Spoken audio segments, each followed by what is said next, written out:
Hello and welcome to Crooked House Gaming. Here at Crooked House Gaming, we like to explore the gameplay of simulation games, usually through a series of Let's Plays. In this episode, we will continue to explore the gameplay of Democracy 4. Democracy 4 is a political sim that lets you choose the role of a world leader and govern a country. If this sounds like something that you'd be interested in, be sure to hit that like button. And if you're new here, welcome, and be sure to hit that subscribe button so you won't miss any future episodes. Today, we're going to be continuing to explore the gameplay as Prime Minister of Canada. We were elected to a fourth term as Prime Minister of Canada. When I hit that button, we will be entering the first term of our second year of our fourth term as Prime Minister of Canada. Let's see how we did. GM food proposal. There is an urgent policy question that requires your immediate attention. A number of large agricultural companies are interested in growing genetically modified GM food on our soil. Some food can be genetically manipulated to allow a longer shelf life and both disease and herbicide resistance. Opponents are concerned about the potential risks associated with altering the food chain. Farmers are divided on the issue. Allow GM crops. GM crops have huge potential benefits. Not only do they increase shelf life and thus reduce costs for the sellers, but they can also reduce the need for pesticides, thus meaning less harmful chemicals in use during their production. It's also possible for foods to be created with other benefits such as improved vitamin content. Ban the sale of GM food. There's no need for GM food. Benefits are great for the producers but not for the consumers. We simply do not know enough about the long-term effects of genetically modifying the food chain. Scientific research is all well and good, but once released into the environment, these organisms cannot be recalled. We should act now and protect the food chain from GM. We are going to ban the sale of GM food. The environmentalists are happy at plus 13%. The GDP goes down at negative 3%. The capitalists are unhappy at negative 3%. High productivity. Business pundits report our companies are highly efficient and productive in comparison with competing nations. Situation imminent. Our data is showing that we have a potentially bad situation, brain drain on our hands if we do not act soon. Budget report. The international credit rating agencies rate our government as a C. This is a bad sign and is pushing up the rate of interest we pay on our debt. We must address this. Cabinet report. The loyalty of your ministers can best be described as fanatical. Their effectiveness is generally considered to be good. Polls report. The people are indifferent to your government. We estimate getting 65% of the vote in election. We have 32 political capital to spend because we are in the middle of a debt crisis. We have emergency powers. When situations in the country get especially bad, normal political rivalries are set aside and the whole system gets behind the government to ensure urgent legislation can be passed and vital policies enacted. For the duration of these difficulties, more political capital is available. Debt crisis. Our level of government debt has started to cause severe fiscal problems. The government debt has pushed interest rates so high that mortgage costs are becoming unaffordable for the middle class. At the same time, fears about possible government default on its debts are driving away business investments from overseas, affecting our GDP, and these fears are also affecting small and large businesses alike. Mortgage tax relief. This allows people to claim tax relief on interest payments they have to make when they borrow money to buy a house. This helps home buyers to afford their mortgage payments, but can be resented by those who are not in a position to buy a house, as it is effectively a tax break for home buyers. This will help the middle income who have been greatly affected by our credit rating downgrade. Let us implement this policy. This is 89% popular with the vote. We will raise it to high. We will apply the changes. We have 17 political capital to spend. We're having a problem with brain drain due to our credit rating downgraded. We could probably entice more immigrants to come to our countries. Immigration rules. Rules who is and who is not permitted to migrate to the country. Official rules will have little impact on illegal migration, but nevertheless will have a big impact. Some believe immigration will boost the economy, but those on low pay are often concerned about competition for jobs. This is 0% popular with the vote, but we are having a brain drain, which means a lot of our vital talent is leaving the country due to our debt crisis. Right now, we're allowing skilled people to come into the country. We are going to invest 6 political capital, and we will allow those with job offers to come into the country. This will increase our foreign relations. This will entice ethnic minorities to come into the country. This will lower our patriots' view of us, but we will apply the changes. We have 11 political capital to spend. Immigration measures with the number of people actually entering the country legally with the intent on making this their new home. Immigration is generally caused by a strong economy, as those living in poorer countries seek out employment and higher standard of living. Immigration can be reduced by regulation, but this may drive illegal immigration. Too much immigration too fast can lead to racial tensions developing. But as I said, we have a brain drain and we are losing vital people due to our economy, so we're seeing if we can entice some individuals from other countries to come in. Immigration demand. Immigration measures the number of people wishing to enter this country both legally and illegally with intent on making this their new home. Refugee policy. Most countries accept that they have a moral responsibility to take in migrants from disaster zones or war-torn countries, but there's a strong debate on how loose these restrictions and limits should be, especially if climate change and other factors lead to large rise in global refugees. This is 93% popular with the vote. Right now we have no check. I'm going to bring it all the way to the end. We're going to spend 3 political capital. This will increase our foreign relations. This will show us as compassionate. This will increase immigration demand. This will lower the Patriots' view of us, but let us apply the changes. We have 8 political capital to spend. Property tax. Property tax is a tax levied on the value of homes. The valuation is often made by the government body, and the money is used to fund local government services, at least in part, such as the provision of street lighting and emergency services. Some see it as a fair tax, which mostly affects those who own large homes and are wealthy. Others see it as unfair tax on retired people with large homes but little actual income. Due to our debt crisis, we are going to lower this to 14%. We will apply the changes. We have 5 political capital to spend. Legalize sex work. Conservatives claim that the legalization of prostitution would mark severe decline in family values. Others claims that as prostitution is unlikely to disappear, even if illegal, it is better for society and sex workers that the practice is regulated and monitored rather than criminalized. This is 54% popular with the vote. This will increase our GDP. We will use 4 political capital and we will apply the changes. We have 1 political capital to spend. Family planning. Implement a program of family planning to improve sexual health in your country. Typical services include education, medical advice, contraception distribution. This program will enable individuals to plan the number and spacing of their children. Family planning empowers women and reduces the number of babies born into poverty. We will raise it to high. We will apply the changes. We have 0 political capital to spend, and thus we are at the end of our first term of our second year of our 4th term as Prime Minister of Canada. Let's hit that button. We will now be entering the second term of our second year of our 4th term as Prime Minister of Canada. Let's see how we did. The GDP is down. Unemployment is up. Ban face recognition in public. There is an urgent policy question that requires your immediate attention. Advances in AI have resulted in it being cheap and practical to recognize faces using simple cameras in our streets. In theory, this is great for detecting criminals, but it opens up a whole topic of privacy and big data. Should we step in and prevent blanketing of our cities with face recognition cameras that store who knows what information? And face recognition. This technology is amazing but terrifying. We have no idea what private companies or future governments will do with the information that is being collected by these cameras. This is ultimate surveillance state used either for oppression or profit, and we should stop it immediately. Allow no face recognition. Nobody is worried that a passerby can see their face, so why the outrage about a camera? Unless you are a wanted criminal or terrorist, what exactly is the problem? The collection of data helps both fight crime and provides us with amazing personalized services. It would be a technophobic overreaction to ban its usage. We're going to ban face recognition for now. The liberals are happy at plus 12%. The capitalists are unhappy at negative 6%. Technology goes down at negative 3%. Technological advantage. Technological experts inform you that this country has a significant technological advantage over its less tech-savvy competitors. Brain drain. There has been a sudden, huge leap in the number of our skilled citizens leaving the country to work elsewhere, tempted by better prospects abroad. Obesity. We are happy to report that the obesity problem now seems to be under control. Rare earth crisis. Economists warn you that the increased dependence on rare earth metals is leading to shortages in supply. Environmental protests. Environmental protests have ceased. Budget report. The international credit rating agencies rate our government as a C. This is a bad sign and is pushing up the rate of interest we pay on our debt. We must address this. Economic forecast. Good news. The global economy is doing well, and this is having a positive effect on our GDP. Cabinet report. The loyalty of your ministers can best be described as fanatical. Their effectiveness is generally considered to be good. We have 31 political capital to spend. We are still granted emergency powers, but we have gotten rid of our obesity problem. We have gotten rid of our respiratory disease problem. We have stopped the environmental protests. We do have rare earth metal problem. Rare earth metal mining. Support national initiatives for rare earth metal mining in order to make the country's industry and high-tech production less dependent on imports from foreign countries. The extraction process is not good for the environment, but our technological advancement depends on rare earth metals. Environmentalists are furious, but this is 86% popular with the vote. We will invest 10 political capital. This will greatly reduce the prices of rare earth metals in our country. country. This will increase the capitalist views of us. This will help our technology. The environmentalists will not be happy, but we will apply the changes. We have 21 political capital to spend. Brain drain. Our tax system is encouraging the best and brightest entrepreneurs to leave the country altogether and make money elsewhere. As a result, we are losing out both on their knowledge and skills, and also the potential tax revenue from them and their companies. This may be a sign that we are overtaxing the wealthy and successful. We could lower the mansion tax. Mansion tax, a special high rate of tax charged annually on the ownership of super expensive homes. This tax is popular with some because it's almost impossible to avoid, and homes cannot be easily hidden. It is perceived as unfair by some elderly people who may have expensive homes, relatively low incomes, and thus have difficulty in paying the annual tax. It is a form of wealth tax as opposed to income tax. This is 16% popular with the vote. We're going to lower it a little bit to hopefully reduce our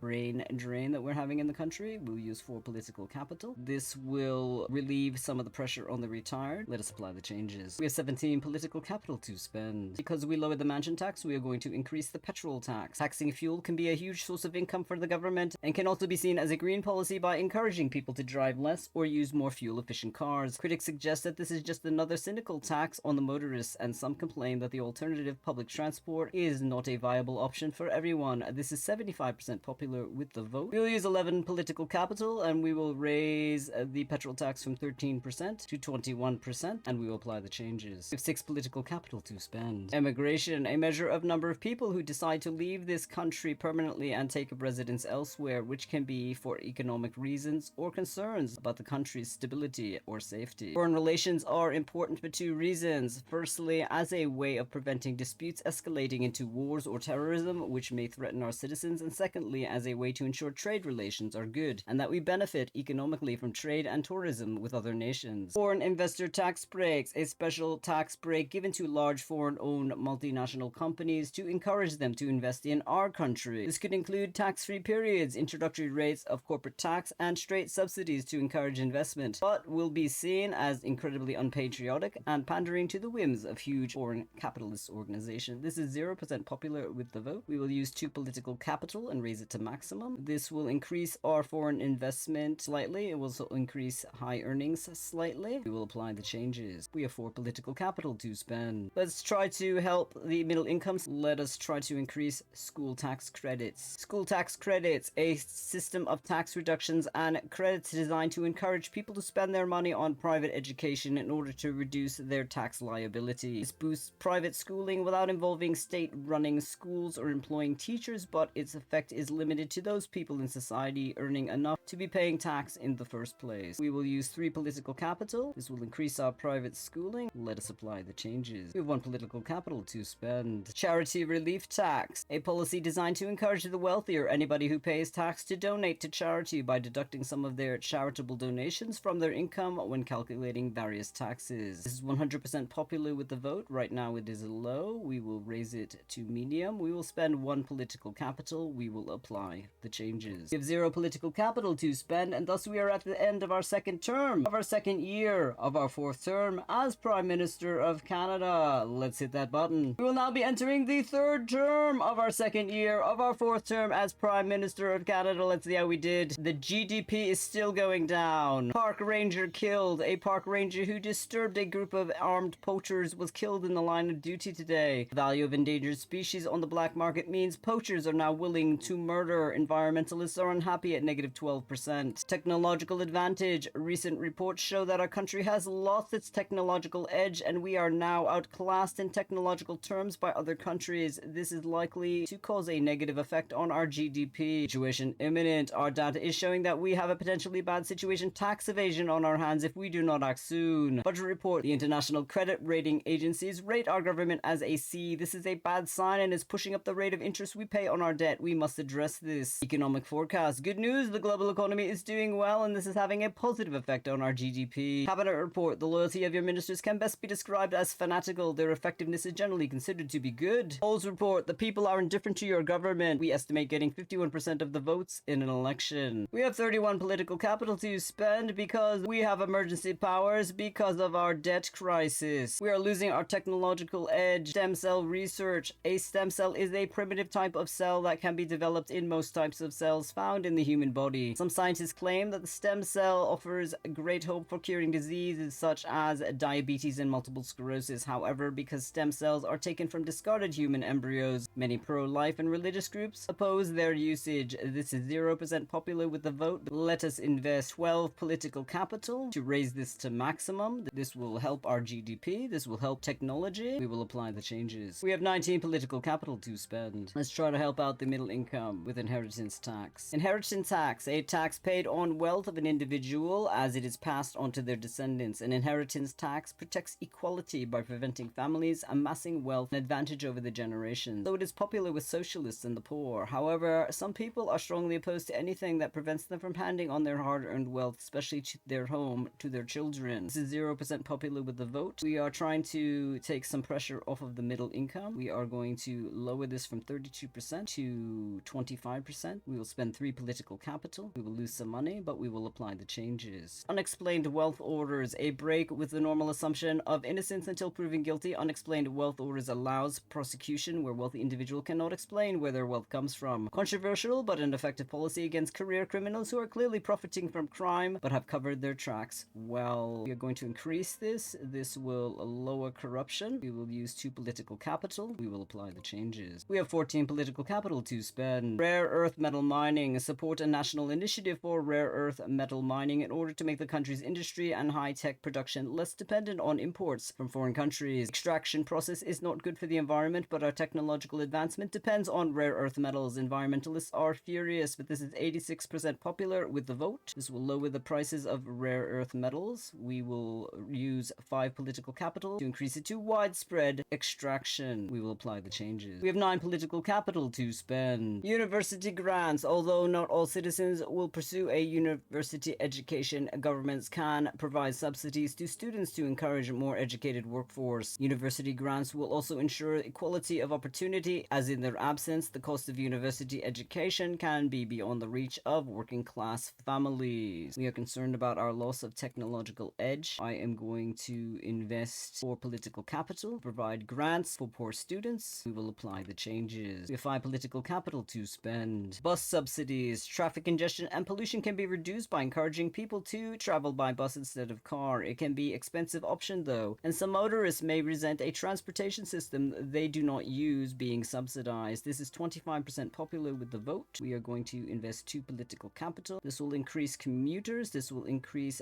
bus usage. We will apply the changes. We have 3 political capital to spend. Rural development grants. As technology advances and more citizens take jobs in our cities, there's danger that poverty and unemployment will rise to unacceptable levels in the countryside. Rural development grants do distort the free market, but they are also support rural businesses and prevent poverty amongst farmers and other rural occupations. This will increase our GDP. This will lower unemployment. We will use 3 political capital. We will apply the changes. We have 0 political capital to spend, and thus we are at the end of our 3rd term, of our 2nd year, of our 4th term as Prime Minister of Canada. Let's hit that button. We will now be entering the 4th term of our 2nd year of our 4th term as Prime Minister of Canada. Let's see how we did. The GDP has stopped plummeting, but unemployment is up. Fishing quotas. Marine conservation groups are pushing for us to sign international law restricting the quantity of certain fish that can be caught by our fishermen in any calendar year. This is an attempt to preserve the viability of fishing stocks for future generations. Agree to quotas. This is just common sense. Modern technology has meant it has become far too cheap and easy to catch huge numbers of fish, reducing the prices and causing dangerous depletion in supply. It might be unpopular with the fishermen in short term, but in the long run, we have to think of marine environment. Environmental groups are recommending signing the law. Reject quotas. In theory, it all sounds very sensible, but in practice,